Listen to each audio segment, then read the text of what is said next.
Hi guys, कैसे हैं आप लोग। अस्सलाम वालेकुम, सत श्री अकाल, नमस्ते। उम्मीद है ठीक होंगे आप लोग। गाइस, आज लेक्चर 3 लेकर आया हूँ रेलवे इंजीनियरिंग का। ठीक है, जो आपको स्क्रीन पे दिख रहा होगा यहाँ। ठीक है, आपकी स्क्रीन पे दिख रहा होगा। और मैं जो टॉपिक लेके आ रहा हूँ, टर्मिनोलॉजी ऑफ रेल या टर्मिनोलॉजी रेल आप बोल सकते हैं। ठीक है, जो कि आज स्टार्ट करने जा रहा हूँ। क्या क्या टर्मिनोलॉजी है, इससे पहले प्रीवियस मैंने 2 लेक्चर कर चुका हूँ, उसमें बताया हूँ। और आपके लिए बोलूँ तो मैं थोड़ा सा ओवरव्यू कर दूँ सेकंड लेक्चर का, जो सेकंड लेक्चर में मैंने पढ़ा हूँ। ठीक है, और हम लोग ने अच्छी तरीके से उसे कवर भी किया था। तो आपको दिखा दूँ मैं, ये देख सकते हैं आप, ओवरव्यू है रेलवे इंजीनियरिंग का। ओवरव्यू इंट्रोडक्शन में चल रहे थे, तो हम आपको दिखा सकते हैं। ये ओवरव्यू है। ठीक है, रेलवे का एक ओवरव्यू आपको दिखा दिया जा रहा है। ठीक है, तो हम लोग इसमें पढ़ चुके थे, है ना। ये आपको दिखा दे, ऊपर भी देख सकते हैं आप, ये सेकंड लेक्चर था। तो मैं आपको बता दूं कि ये थर्ड लेक्चर है, उसमें मैंने इंट्रोडक्शन के कुछ पॉइंट्स को डिटेल्स में बताया था। आज जो है इसकी टर्मिनोलॉजी क्या है रेल की, जो एग्जाम्स में जेई और एई में ज़्यादातर क्वेश्चन आते हैं। ठीक है, यूनिवर्सिटीज स्टूडेंट हैं तो उनके लिए तो और हेल्पफुल है ये। तो देख सकते हैं क्या क्या हम टर्मिनोलॉजी लेकर आए हैं। ठीक है,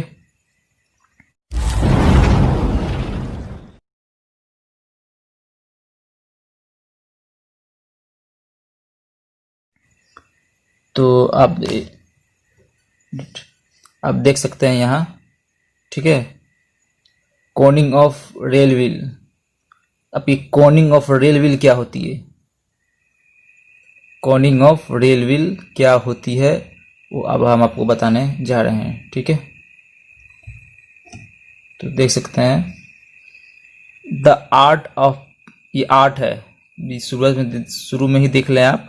the art of providing N outward slope, outward बाहरी स्लोप जो प्रोवाइड होती है, जो उस परफॉर्मेंस या उस आर्ट को जो जो हम आउटवर्ड स्लोप प्रोवाइड करते हैं, जो कि 1/20।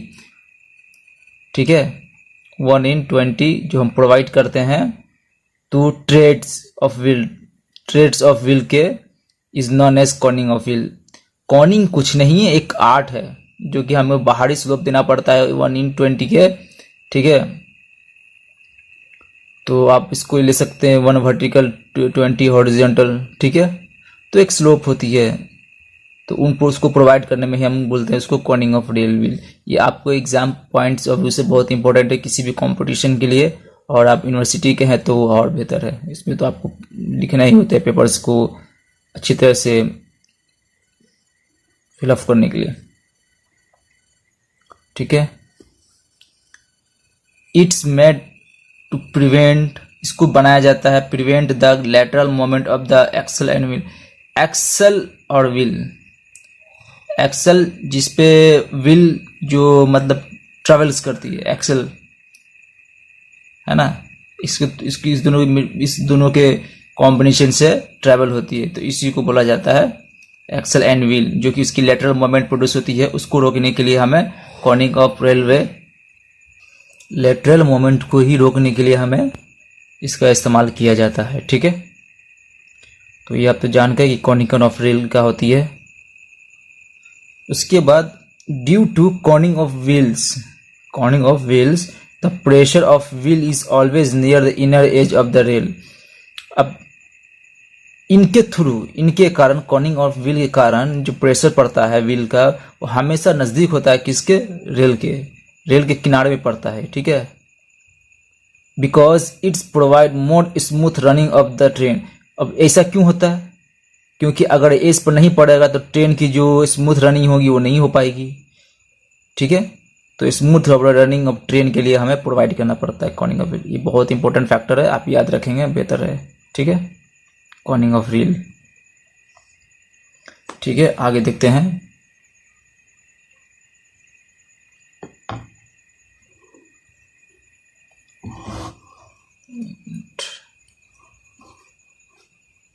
ठीक है, अब टिल्टिंग ऑफ रेल क्या होता है, ये फैक्टर में आते हैं, है ना।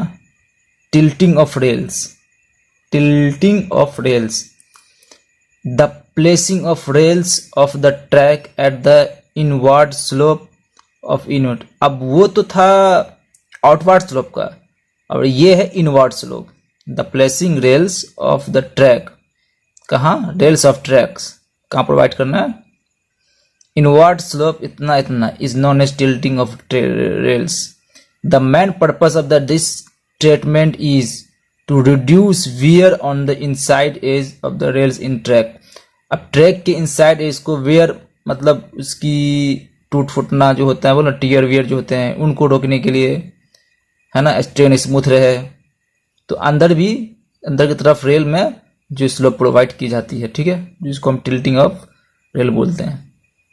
ठीक है, तो आप पॉज करके देख सकते हैं क्या लिखा हुआ सिंपल लैंग्वेज में, आप आगे आपके हेल्पफुल होगा. ठीक है, तो ये फैक्टर है. तो ऊपर में था इनवर्ड्स, आउटवर्ड, और नीचे है इनवर्ड्स. ठीक है, बस टिल्टिंग और कॉर्निंग में यही फर्क है. तो देखते हैं आगे. तीसरा फैक्टर है ना, तीसरा फैक्टर आपको शायद स्क्रीन पे दिख नहीं रहा होगा, मैं दिखा देता हूँ. ठीक है, तीसरा फैक्टर है ना, तीसरा फैक्टर है hugging of rails. Hugging rails क्या होती है, हॉगिंग ऑफ रेल्स, हॉगिंग क्या होती है, the loose packing under the rails and loose fish plates. देख लो यहाँ बोला loose packing under the rails and the loose fish plate. मैं बताऊंगा फिश प्लेट क्या होती है. लूज फिश प्लेट और loose packing of under the rails cause the rail ends to bend down. Loose packing rails में और loose packing fish plate के कारण जो रेल जो होते हैं उसके एंड्स बेंड हो जाते हैं, बेंड डाउन हो जाते हैं एंड डिफ्लेक्ट हो जाते हैं, जिसको बोला जाता है हॉगिंग ऑफ रेल्स, है ना. आप अगर आप इसको प्रॉपरली सही तरीके से समझना चाहते हैं तो आप इमेज में आप हॉगिंग ऑफ रेल्स के इमेज मार के वहां से आप देख सकते हैं. ठीक है, लेकिन आपको एक सिंपल लैंग्वेज में मैं बताया जा रहा हूँ. ये बहुत इंपॉर्टेंट टर्म्स है जो एग्जाम्स में आते रहते हैं, डिफरेंशिएट करने के लिए पूछ सकते हैं. ठीक है, तो loose packing of rails, loose fish plate cause rail ends to bend down and deflect, it known as hogging of rail. ठीक है, इस तरह से होते हैं. This is rectify either by changing the rail. अब इसको रेक्टिफाई करना मतलब इसको हटाना है, खत्म करना है, इसको सही हमें स्टैंडर्ड बनाना है. तो इसको रेक्टिफाई करने के लिए या तो रेल को चेंज कर दें, या one rains improved by welding by the dehogging machine. अब डीहॉगिंग मशीन से उसको वहां पे वेल्ड कर दें, वर्न करके, है ना, वर्न करें वहां पे, और वहां पे डीहॉगिंग मशीन से उसको वेल्ड कर दें. तो मेरे ख्याल से बेहतर होता है चेंजिंग द रेल्स. रेल्स को चेंज कर दें तो एक न्यू अच्छी और स्टैंडर्ड बन जाती है. ठीक है, तो ये तो हो गया आपको हॉगिंग, और आगे देखते हैं.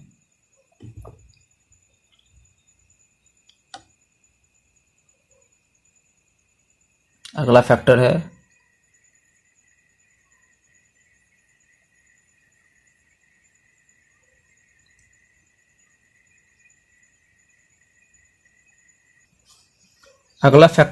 Buckling of rails. अब ये बकलिंग क्या होती है, शायद कितनों को पता होगा भी. जो नए स्टूडेंट है उनके लिए थोड़ी सी दिक्कत होगी उनको जानना, बाकी जो पास आउट स्टूडेंट है, जो पास आउट करके आए हैं, उनको तो पता होगा. ठीक है, तो देख सकते हैं यहाँ, when the rails get down of their original position due to insufficient expansion. rails get down their original position, अब वो अपने पोजीशन से हट जाती है, इस तरह यही बोल सकते हैं हम. इसके कारण इनसफिशिएंट एक्सपेंशन ज्वाइंट गैप. अब ज्वाइंट गैप पे एक्सपेंशन अगर उसको सफिशिएंट नहीं मिला तो वो तो हट जाएगा. The phenomena is non A buckling of rail. समझ रहे हैं आप, पॉज करके आप देख सकते हैं. ठीक है, बहुत ही हेल्पफुल है, बहुत ही इजी है, कुछ ज़्यादा टफ नहीं है इसमें. मैंने बताया आपको कि मैं 2-3 बुक नोट्स अच्छी कोचिंग से, मैं खुद IAS का तैयारी कर रहा हूँ वहाँ से, तो मैं खुद उसको प्रिपेयर करके लाता हूँ आपके लिए, ताकि आपको एग्जाम्स में कोई दिक्कत ना हो। अब इसको रोकने के लिए देख सकते हैं आप, बकलिंग अप रोकने के लिए, this is prevented by the providing expansion joints, avoiding excessive tightening of the joints. देखिए क्या प्रोवाइड करना है, एक्सपेंशन ज्वाइंट, और ये भी याद रखिए अवॉइड करना है एक्सेसिव ज्वाइंट, टाइटनिंग नहीं करना है ज्वाइंट को, and properly lubricating contact surface between the face plate and the rails. अब लुब्रिकेटिंग मतलब एक ऑयली टाइप का जो लुब्रिकेट होता है, जैसे आप ग्रीस बोल रहे, जिस तरह से जो भी समझिए आप, लुब्रिकेटिंग देना है वहां पर, जो कि किसके बीच में, रेल और फेस प्लेट के बीच में देना है। ठीक है, तो एक्सपेंशन तो रखना है लेकिन ज़्यादा टाइटनिंग नहीं रखना है, नहीं तो बकलिंग आ सकती है। ठीक है, इसको रोकने के लिए, तो इसको रोकने के लिए हमें इस मेथड को देखना पड़ता है, इस फैक्टर को देखना पड़ता है, टर्म्स को देखना पड़ता है। ठीक है,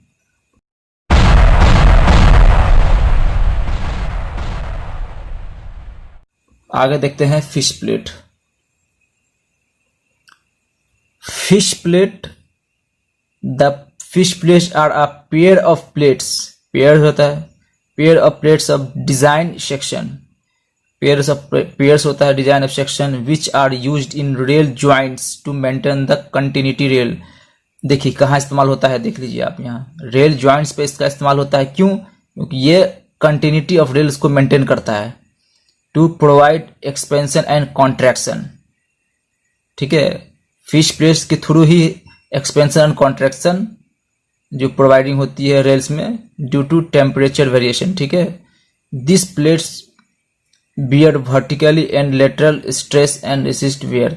अब ये प्लेट क्या करता है, बियर करता है वर्टिकल एंड लेटरल स्ट्रेस को। ठीक है, एंड रेसिस्ट करता है वियर को।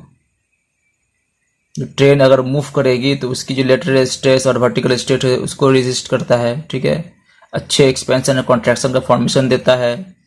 तो ये सब एक फिश प्लेट की एक पेयर्स प्लेट माना ही जाता है। इसको फिश प्लेट जो है इंपॉर्टेंट फैक्टर रोल, उसको जो रोल माना जाता है। ठीक है, आप पॉज करके देख सकते हैं, ज़्यादा टफ नहीं है। ठीक है, तो आप ये टर्मिनोलॉजी हमें याद रखना है, और हमें एग्जाम्स में पूछ सकता है कि क्या इसकी क्या खासियत है, क्यों फिश प्लेट हम लगाते हैं। तो यूनिवर्सिटीज़ के स्टूडेंट है तो उनको लिए तो कोई दिक्कत नहीं है। बाकी जो हमारे गेट स्टूडेंट है, SSC JEE के हैं, AE के हैं, उनको तो टर्म याद रखना है। हो सकता है उनके क्वेश्चंस को फ्रेम करें और 3-4 मिक्स करके दे दे, तो मैचिंग में दे दे तो दिक्कत पड़ जाएगी। तो इसको याद रखें। ठीक है, चलिए आगे बढ़ते हैं। Creep of rail. अब ये क्रीप ऑफ रेल क्या है ना, क्रीप ऑफ रेल क्या है, तो देखते हैं यहाँ, the longitudinal moment of the rails in a permanent track. देख सकते हैं यहाँ, the longitudinal moment of the rails in a permanent track due to speedy rolling stock is known as creep of the rail. अब longitudinal moment तो आएगा ही, क्योंकि rail जो है लॉन्गिट्यूडिनल ही, मतलब उनकी जो डायरेक्शन होती है ट्रैक को फॉरवर्ड होती है, लॉन्गिट्यूडिनल होती है ना, रोटेशन जो होती है उसकी एकदम ट्रैक के ही लॉन्गिट्यूडिनल होती है। तो उनके थ्रू जो स्पीडी रोलिंग के कारण जो है उसमें क्रीप आ जाती है। ठीक है, तो अब इसका क्या क्या मैन फैक्टर है कारण आने का, देख सकते हैं आप। पहला है when the causes of creep, इनके बता रहा हूं यहाँ कि क्या क्या कारण है जो क्रीप पैदा हो सकता है। When the wheel passes over a rail joint, जब ज्वाइंट से पास होगा, the impact of wheels result in the directional depression call positive creep. अब क्या है कि अगर मान लें वो ज्वाइंट से पास होती है, ज्वाइंट्स पे अगर वो लॉन्गिट्यूडिनल है तो वो तो व्हील तो पास करेगी, तो वहां पर एक डायरेक्शनल डिप्रेशन आती है जिसको हम लोग पॉजिटिव क्रीप बोलते हैं। ठीक है, उनके इम्पैक्ट से। ठीक है, दूसरा है, थोड़ा सा आप इसको आपको इमेजिनेशन ज़्यादा कर देते हैं। ठीक है, ताकि आपको समझ में आ जाए। पहला था प्रॉब्लम, दूसरा कह रहा है the braking action tends to push the rail direction creep occurs. अब ब्रेकिंग एक्शन से भी क्रीप अकर होता है ना। तीसरा है the insufficient and defective packing ballast cause creep. अब मान लीजिए कि अब ट्रैक बिछ रहा है या ट्रैक को आप लेड कर रहे हैं, तो स्लीपर होते हैं उनके, और उनके चारों बगल स्टोन्स बिछाए जाते हैं जिसको बेलास्ट बोलते हैं। तो उनकी इनसफिशिएंट पैकिंग, उनका इरेगुलरिटी, तो वो सब क्या है, वो भी एक क्रीप पैदा करते हैं। ठीक है, तो ये हो गया आपका क्रीप का। आगे देखते हैं स्लीपर क्या होती है ना। स्लीपर जी, कोच स्लीपर नहीं जिसमें से आप लोग सो के या बैठ के जाते हैं, सफर करते हैं, वो स्लीपर नहीं। स्लीपर जो ट्रैक जिसपे लेड रहती है ना, ट्रैक को जिसपे बिछाया जाता है, ठीक है, पैरेलल होते हैं, लॉन्गिट्यूडिनल पैरेलल होते हैं, ठीक है, एक दूसरे के। तो the member which are laid transverse to the rails, हाँ सही बात है, ट्रांसवर्स एक्शन में होता है, इस तरह से होता है ना, इस तरह से होता है।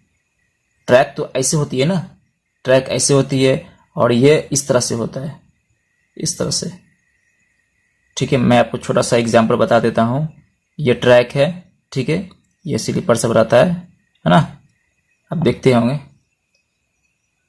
तो ये सब बताने की चीज़ नहीं है, आप खुद जानते भी हैं। The support the rails and transfer the loads from the rails to the blast are called sleeper। अब उनका काम क्या है, जितनी भी लोड है उस पे व्हील के कारण या ट्रेन के कारण, जो मूविंग ट्रेन है उनके कारण जो लोड एक्ट होती है ट्रैक पे, वो लोड जो ट्रांसफर करता है स्लीपर, और स्लीपर ट्रांसफर करता है सॉइल और ब्लास्ट पर। ठीक है, तो स्लीपर का यही काम है। ठीक है, आगे हम स्लीपर को डिस्कस करेंगे, ब्रीफली डिस्कस करेंगे। ठीक है, सिर्फ इसमें हम लोग टर्मिनोलॉजी देख रहे हैं कि किस किस टर्मिनोलॉजी को देखना क्या जरूरी है पढ़ना। ठीक है, थोड़ी सी जानना भी जरूरी है क्योंकि हम लोग जीरो से स्टैंडर्ड तरफ जाएंगे। ब्लास्ट क्या होती है, a layer of broken stones, gravel, मुरम या any other gritty material packed below and around the sleeper. वही बात बताया मैंने आपको। ब्लास्ट क्या होता है, स्टोन होता है जो ट्रैक और स्लीपर के मतलब उनके साइड से या थोड़ी से बीच में जो बिछाए जाते हैं, लेड किए जाते हैं स्टोन जो है ना, इनकी भी प्रॉपर्टीज बताएंगे आपको कि क्यों बिछाए जाते हैं। ठीक है, और खैर यहाँ लिखा भी होगा sleeper so that the load from the sleeper may be transmitted the formation called ballast. अब ये लोड सहन करता है ना, लोड सहन करता है और वो सॉइल को थ्रू कर देता है, सॉइल को थ्रू कर देता है। लोड देखिए क्या प्रोसेस है लोड का। ट्रेन की लोड जो है वो ट्रैक पे पड़ी, ट्रैक जो इसको स्लीपर को ट्रांसफर करता है, और स्लीपर जो है ब्लास्ट को ट्रांसफर करता है, और ब्लास्ट जो है वो सीधे सॉइल पे ट्रांसफर करता है। ठीक है, तो बस यही है, कुछ यानी सिंपल लैंग्वेज मैंने लिख दिया हूँ और आप समझ रहे हैं। ठीक है, तो ये कुछ टर्मिनोलॉजी थी आप लोग के लिए। तो आगे देखते हैं कि और कुछ क्या टर्मिनोलॉजी है। ठीक है,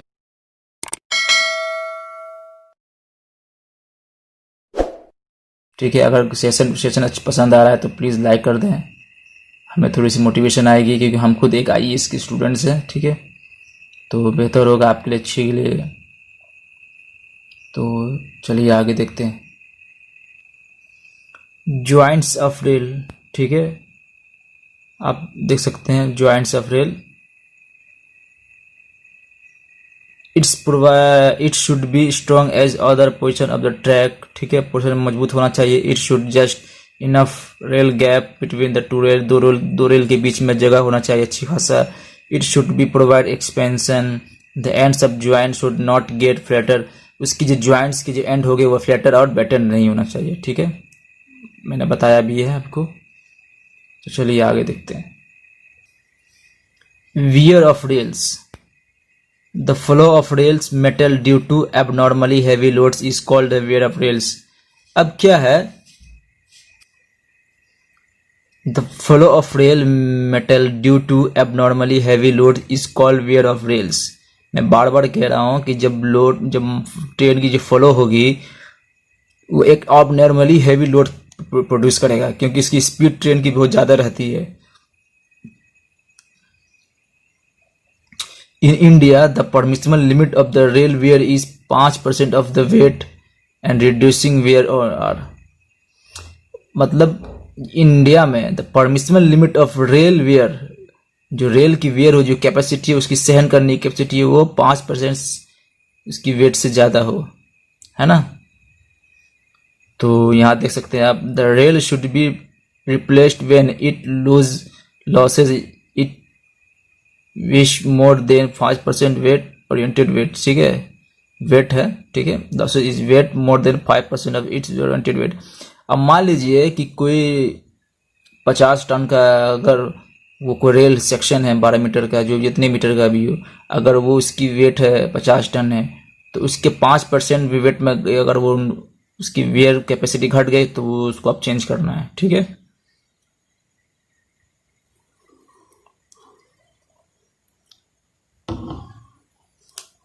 ठीक है, दूसरा है the expansion gaps and rail joints should be minimum. अब एक्सपेंशन गैप्स और rail joint should be minimum, थोड़ा कम से कम होना चाहिए, ठीक है। बाकी इनसफिशिएंट नहीं है, सफिशिएंट मतलब सफिशिएंट क्या है, मतलब मैक्सिमम नहीं जितना मत डालना है, इसमें है सिर्फ मिनिमम करना है, कम से कम रखना है, ताकि वहाँ एक्सपेंशन और कॉन्ट्रैक्शन भी हो सके और यहाँ वेयर ऑफ रेल्स को भी प्रोवाइड हो सके अच्छी तरीक़ा से, ठीक है। तीसरा फैक्टर देखते हैं, the track should be properly maintain with the special attention to the joints. अब क्या है कि आप देखते होंगे एक छोटा सा लोकोमोटिव तो नहीं बोलेंगे उसको, एक छोटा सा रेल टाइप का जो है जिसपे मैन पावर चाहे वो मजदूर होते हैं वो देखते हैं, वो विजिट करता रहता है, ट्रैकमैन जो होता है ना विजिट करता रहता है ना, वो घूमता रहता है छोटा सा गाड़ी में बैठ के 3-4 लोग, तो वो वही तो कह रहा है कि the track should be properly maintained with the special attention to the joints. जहाँ जहाँ ज्वाइंट्स है वहाँ पर प्रॉपरली केयर करना है, ठीक है। तो वो जो उस पर रेल पे जो वेयर करते रहते चलते रहते हैं 3-4 लोग बैठ के, और वो जो ट्रैकमैन होते हैं वो सिर्फ वही ज्वाइंट्स को देखते हैं कहाँ पर क्या डिफेक्ट है, तो उस चीज़ को लोग वो प्रॉपरली वो गाइड करते रहते हैं कि क्या ट्रैक में क्यों कोई डिफेक्ट तो नहीं है, कहीं क्या इस सब सारे फैक्टर जो मैंने अभी बताया आपको, टर्मिनोलॉजी बताया, उसमें कोई दिक्कत तो नहीं है। तो इस चीज़ का जो है आपको ट्रैकमैन प्रॉपर गाइडलाइंस करते हैं। तो ये सब आज के जो थे, आज टर्मिनोलॉजी थे। उम्मीद है आपको सेशन पसंद आया होगा, और पसंद आया है तो प्लीज़ थोड़ा लाइक कर दें, है ना। देखिए आप यकीन रखें, मैं आपको अच्छे से अच्छे मटेरियल प्रोवाइड करूंगा। आपको किसी भी एग्जाम्स के लिए मैं खुद एनालिसिस करके लाता हूं। 3 बुक है मेरे पास इनका, तो मैं खुद इसको कवर्स करके लाता हूं कि तो जितना इजी बन सके समझने में इतना इजी हो जाए, ठीक है, और कुछ छूटे भी नहीं, ठीक है। हमारी नई चैनल है, आप लोग की सहयोग चाहिए, आप लोग जुड़े रहे हमसे, ठीक है। तो प्लीज़ लाइक कर दें, सब्सक्राइब एंड कमेंट्स अच्छा दे दें, ठीक है। उम्मीद रखें आपको अच्छे से अच्छे प्रोवाइड की जाएगी, ज़्यादा आपको बर्डन भी नहीं दिया जाएगा लेक्चर में। अगर आप सिर्फ देखते भी हैं, अगर आप लिखना भी नहीं चाहते हैं, तो मैं आपको PDF में प्रोवाइड कर दूंगा। ये लेक्चर होने कंप्लीट, रेलवे इंजीनियरिंग कंप्लीट होने के बाद प्रोवाइड करवा दूंगा, ठीक है। आप एक बार इसको देख भी लेंगे ना, तो उम्मीद है कि आप बहुत ही अच्छे कर सकते हैं, अच्छे स्कोर ला सकते हैं, ठीक है। तो आज के लिए इतना ही काफ़ी है, ठीक है। उम्मीद है आज आप लोग इस सेशन को इंजॉय कर रहे होंगे, और एक बार ओवरव्यू कर लें आप, ठीक है, कि किस तरह से मैंने आपको बताया है। इससे पहले मैंने आपको सारे इंट्रोडक्शन में भी बता दिया था, ठीक है। तो अगले लेक्चर में हम लोग देखेंगे इसकी ब्रीफ देखेंगे, ठीक है, स्लीपर की ब्रीफ देखेंगे, बेलेस्ट की ब्रीफ देखेंगे, और वहाँ आप लोग क्रॉसिंग क्या और जो यूनिट बच गए मैं आपको दिखा रहा हूँ, आपके जो इंट्रोडक्शन में थे, रेलवे इंजीनियरिंग के इंट्रोडक्शन में थे, वो सब चीज़ को मैं आपको बताऊंगा, ठीक है। तो मैंने आपको फर्स्ट लेक्चर में ही दिखा दिया था, फर्स्ट वीडियोज़ में बता दिया था आपको, तो वहाँ से आप ले सकते हैं। तो आज के लिए इतना ही, शुक्रिया, चलते हैं, बाय बाय, सलाम, नमस्ते।